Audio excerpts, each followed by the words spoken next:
नमस्कार and welcome you all affairs. मैं हूं प्रशांत धवन।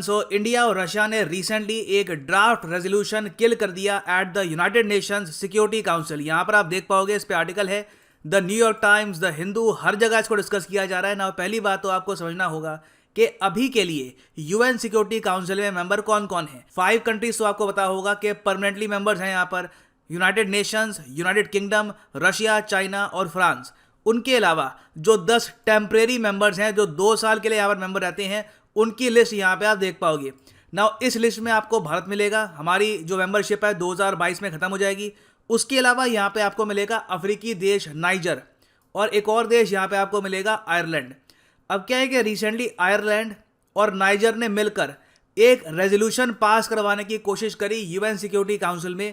उस रेजोल्यूशन में लिखा यह था कि हम लोग ये मान लेते हैं कि क्लाइमेट चेंज एक ग्लोबल सिक्योरिटी थ्रेट है। ये बहुत ही इंपॉर्टेंट रेजोल्यूशन था और इंटरेस्टिंगली इनफ 15 में से 12 मेंबर्स इसके फेवर में वोट कर रहे थे। ये रेजोल्यूशन पास होने वाला था, तभी इंडिया ने यहाँ पर वोट किया इसके अगेंस्ट, और उसके बाद रशिया ने सीधा इसको वीटो कर दिया। चाइना ने एब्सटेन किया है, ना इसके फेवर में ना इसके अगेंस्ट वोट किया। तो डिस्कस करते हैं कि ये रेजोल्यूशन था क्या, इस पर इतनी बातचीत क्यों हो रही है और रशिया को वीटो यूज क्यों करना पड़ा। ना आगे बढ़ने से पहले आपसे एक क्वेश्चन पूछूंगा। क्वेश्चन यहाँ पर यह है कि जो वीटो पावर है यूएन सिक्योरिटी काउंसिल में, इसका मेंशन आपको यूएन चार्टर के किस आर्टिकल में मिलेगा? आर्टिकल 1, आर्टिकल 50, आर्टिकल 27 या फिर आर्टिकल 77? कमेंट सेक्शन में लिखो आंसर। सही आंसर मैं आपको दूंगा वीडियो के अंत में। ना पहली बात तो यहाँ पे आपको समझना होगा कि कंट्रीज कौन कौन सी इन्वॉल्व थी यहाँ पर। ये यहाँ पर आप देख पाओगे, ये है नाइजर, अफ्रीकी देश है, और ये यहाँ पर है आयरलैंड।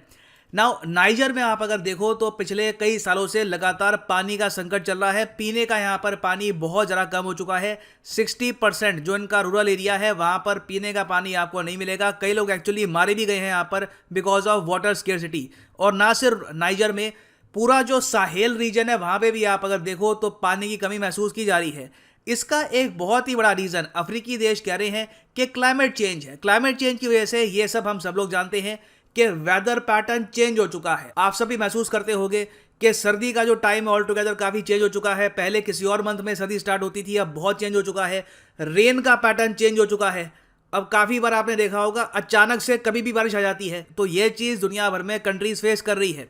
तो नाइजर और आयरलैंड ने यहाँ पर यह कहा कि क्लाइमेट चेंज को हम बना देते हैं एक इशू ऑफ ग्लोबल सिक्योरिटी, क्योंकि कई देशों में देखा गया है रिसेंटली कि क्लाइमेट चेंज की वजह से, अगेन क्लाइमेट चेंज अपने आप में बड़ा रीजन है। क्लाइमेट चेंज अपने साथ लेकर आता है अनइवन रेनफॉल, जो सीजन्स हैं वो अपने आप में काफी एक्सट्रीम हो जाएंगे। गर्मी बहुत ही भीषण होगी, सर्दी बहुत ज्यादा भीषण होगी। तो इन सब प्रॉब्लम्स की वजह से कई अफ्रीकी देश हैं वहां पर वायलेंस भी हुआ है कम्युनिटीज के बीच में, क्योंकि जब रिसोर्सेज कम होंगे, जब आपकी फसलों के लिए पानी आपको नहीं मिलेगा, तो जब खाना कम हो जाएगा, अपने आप लोग एक दूसरे को मारेंगे। बेसिकली ह्यूमन बींग्स आपस में लड़ना स्टार्ट कर देंगे रिसोर्सेज के लिए। सिंस अफ्रीका में यह चीज़ देखी गई, तो इसलिए यहाँ पर नाइजीरिया और आयरलैंड ने यह कहा कि यूएन सिक्योरिटी काउंसिल में घोषित कर दो क्लाइमेट चेंज को एक इशू ऑफ ग्लोबल सिक्योरिटी। अब इससे होगा क्या कि यूएन सिक्योरिटी काउंसिल के पास पावर आ जाएगी कल को कि क्लाइमेट चेंज से रिलेटेड कोई भी लॉ बनाना है तो वो लोग बना सकते हैं, और दुनिया को उसको फॉलो करना होगा। क्योंकि अगर दुनिया फॉलो नहीं करेगी उसको, तो लगेंगे यूनाइटेड नेशंस के सैंक्शंस, यूएसए के सैंक्शंस नहीं,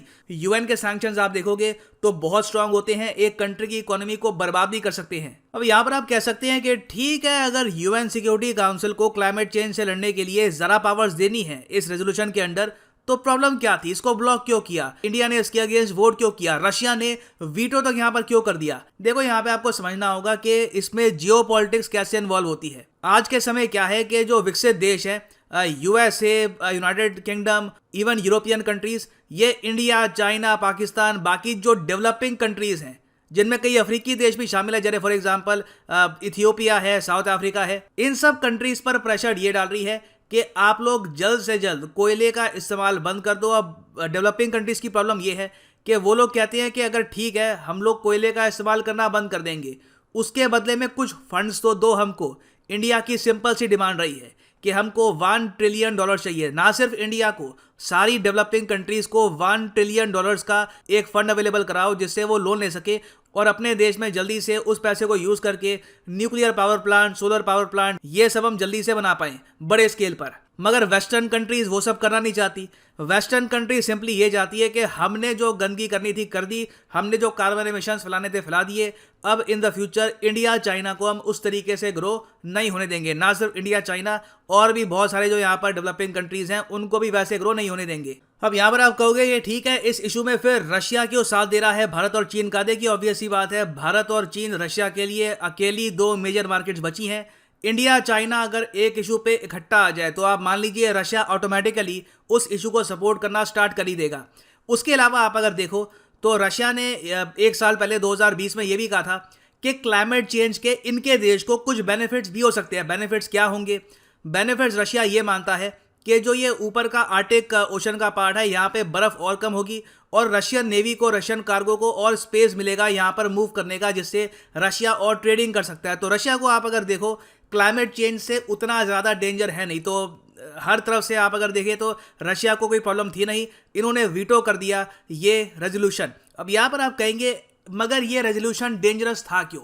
डेंजरस इसलिए था क्योंकि मान लो कल को 2023 आता है, इंडिया यूएन सिक्योरिटी काउंसिल में नहीं रहता, बाकी कई और देश है वो भी नहीं रहते। उस वक्त अगर मान लो कि यूएन सिक्योरिटी काउंसिल के पास पावर ये है कि ये लोग क्लाइमेट चेंज से रिलेटेड लॉज बना सकते हैं, तो ये लोग प्रेशराइज कर सकते हैं इंडिया को कि 0 कार्बन एमिशन का जो टारगेट है ना तुम्हारा, ये 2070 के बजाय 2050 में करो, और जो कोयला कम करने का टारगेट है उसको भी और जल्दी पूरा करो। और यहाँ पे हो क्या रहा होगा कि यूएन सिक्योरिटी काउंसिल से लिटरली ऑर्डर पास हो रहे होंगे, जो विकसित देश हैं उन पर कोई रिस्पॉन्सिबिलिटी नहीं होगी कि वो कुछ फंड्स प्रोवाइड करे। तो यूएन सिक्योरिटी काउंसिल में इस टाइप का रेजोल्यूशन पास ना हो, ये बहुत ही इंपॉर्टेंट है इंडिया, चाइना, रशिया तीनों के लिए। अब यहाँ पर आप पूछेंगे तो क्या इंडिया हमेशा ऐसे रेजोल्यूशंस के अगेंस्ट वोट करता रहेगा? इसका कुछ सोल्यूशन नहीं है, सिर्फ इंडिया स्पेसिफिक सोल्यूशन? तो मैं कहूँगा एक सोल्यूशन है।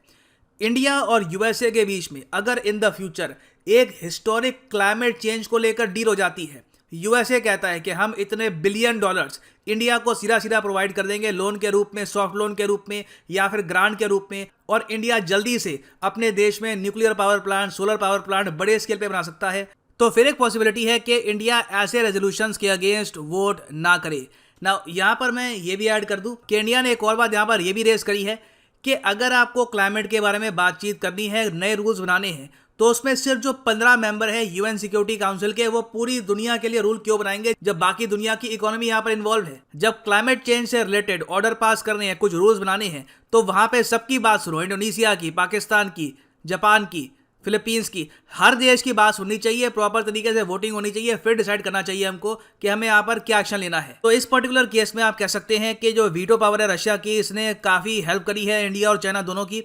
चाइना भी वीटो कर सकता था, मगर चाइना की पॉलिसी ये रहती है कि यूजुअली वो वीटो इतना ओपनली करते नहीं है, उनकी हमेशा पॉलिसी रही है। आप देखोगे सबसे कम वीटो इस्तेमाल करने वाला देश है दुनिया में चाइना। और वीटो पावर आपको पता है कि यूएन सिक्योरिटी काउंसिल के जो परमानेंट 5 कंट्रीज हैं उनके पास ही होती है। वीटो पावर के अंडर उनको यह अथॉरिटी मिलती है कि बाकी जो 14 मेंबर्स हैं वो सब सहमति से एक रेजोल्यूशन पास करना चाहते हैं, तो एक कंट्री का वीटो ही काफी है उस पूरे रेजोल्यूशन को किल करने के लिए। तो जो मैंने आपसे क्वेश्चन पूछा था वो भी इसी से रिलेटेड था कि जो वीटो पावर है ये यूएन चार्टर के किस आर्टिकल से आती है? तो सही उत्तर यहाँ पे है ऑप्शन सी, आर्टिकल 27। बहुत ही फेमस है, कई बार एग्जाम में इससे क्वेश्चन भी आ चुका है कि article 27 of the UN charter किस बारे में है? तो it is about the veto power. और सिंस रशिया ने रिसेंटली वीटो पावर यूज भी करी है, तो पॉसिबिलिटी है कि इससे रिलेटेड आपसे फ्यूचर में भी क्वेश्चन पूछा जाए, तो याद रखिए। और फाइनली यहाँ पर मैं ये भी ऐड कर दूं कि अगर आप यूपीएससी एग्जाम के लिए जेन्युइनली प्रिपेयर करना चाहते हैं तो कमेंट सेक्शन में जाओ, यहाँ पे आपको मिलेगा ये लिंक, इस लिंक पे क्लिक करके आप परचेज कर सकते हैं अनअकैडमी का यूनिक कॉम्बो पैकेज, जिसके अंडर आप यूपीएससी प्रीलिम्स, मेंस, ऑप्शनल तीनों की ही तैयारी कर पाएंगे in a single purchase. Simply click करो पिक ए प्लान पर, यहाँ पे 36 महीने, 24 महीने, जिस ड्यूरेशन का कोर्स आपको परचेज करना है आप परचेज कर सकते हैं। अगर आप एक कॉलेज स्टूडेंट हैं, आपके पास टाइम है 2-3 साल का कि आराम से 2023-24 में प्रिपेयर करना है फॉर यूपीएससी एग्जामिनेशन, तो आप परचेज कर सकते हैं 24 या 26 मंथ का कोर्स। मगर जो प्राइसेस यहाँ पर लिखे हैं पे करने की आवश्यकता नहीं है, सिंपली यहाँ पे कोड यूज करो PD10 and prices will fall. So use the code PD10 and save money. So इसी नोट के साथ ये है वीडियो का अंत। Thank you for listening and as always God bless you all.